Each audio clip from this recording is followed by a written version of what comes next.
Alright, have you ever gotten in the field and all of a sudden you strike off and your TIG rig don't work? So what I'm going to show you is an in-depth look on what's going on with your TIG rig. So let's take a look at it. Okay, so what I'm doing is just showing you the flexibility of this TIG hose, and where I just press down, it's a voided space as if something was broken. As you can see, look the way it bends. Okay, just examine what I'm doing. There you go. You can see it's like a bulge right there. And that bulge is from that hose bending and bending over and over. If you were to bend like that right there, that hose on a brand new TIG rig, it would be a lot more stiff. You couldn't just bend it. So just examine what I'm doing.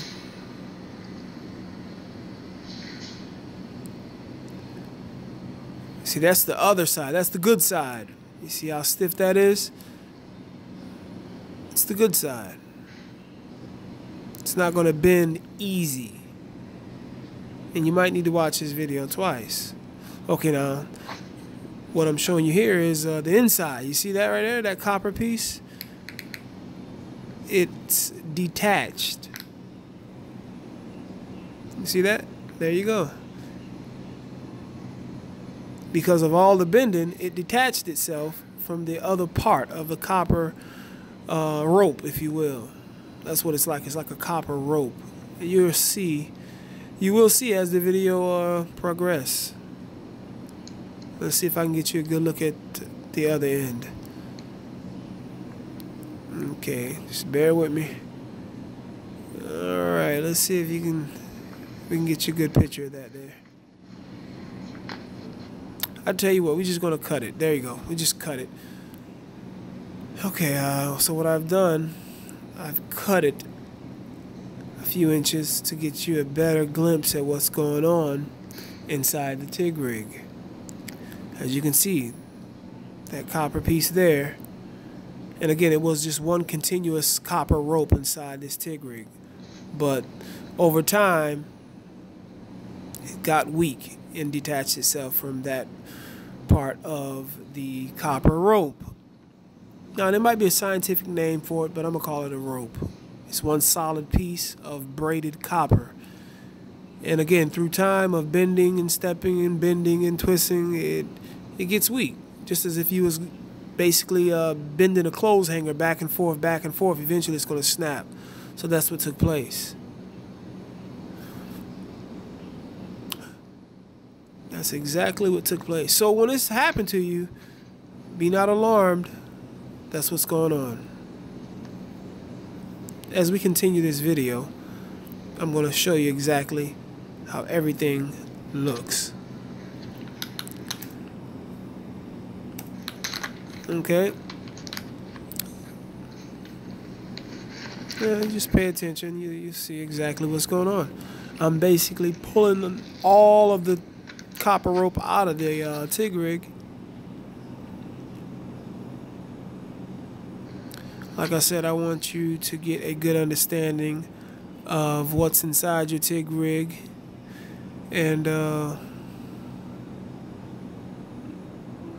good understanding on what you got in your hands in terms of the physical part of it.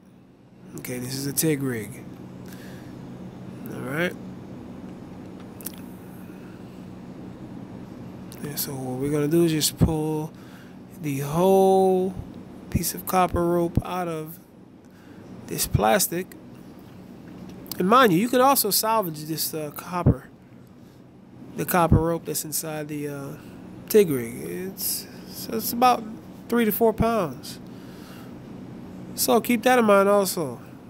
Somebody got a TIG rig that's no good, and they just toss it to the side, you be there to pick it up and strip it. And this is my personal TIG rig right here. I paid for it with my own money, if you let me tell it. But I'm going to salvage it.